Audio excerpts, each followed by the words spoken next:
दिवसा करुणा मुंडे यांच्यासोबत जो विवाह झाला, जे लग्न झालं तेच अधिकृत नाहीये। धनंजय मुंडे यांच्या वकिलांनी हा युक्तिवाद आज कोर्टात केलेला आहे। धनंजय मुंडे यांनी करुणा मुंडे यांच्याशी अधिकृत लग्न केलेलंच नाहीये असं धनंजय मुंडे यांचे वकील सांगत असल्याचं बघायला मिळतंय। धनंजय मुंडे आणि करुणा मुंडे यांच्या 2 मुलांची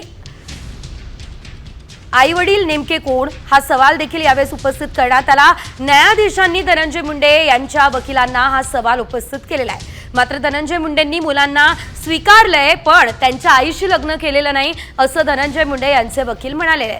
मुलं तुमची मग करुणा मुंडे त्यांच्या आई कशा नाही ही विचारणा कोर्टाने केली। 15 लाखांच्या जवळपास वर्षाला इन्कम करुणा मुंडेंना आहे। त्या इन्कम टॅक्स भरतात, त्या आर्थिकदृष्ट्या सक्षम आहे, तरी सुद्धा त्यांनी पोटगीसाठी अर्ज केलेला आहे। कॉमस्कोर नुसार आता isakal.com आहे देशातील नंबर 1 ची मराठी न्यूज वेबसाईट। प्रत्येक अपडेटसाठी isakal.com ला नक्की भेट द्या।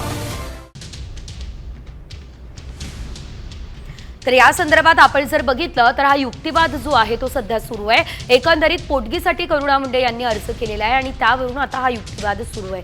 एकंदरीत आपण जर बघितलं तर आता धनंजय मुंडे आणि करुणा मुंडे यांचं जे लग्न झालेलं आहे तेच अवैध नाहीये असं सांगितलं जातंय।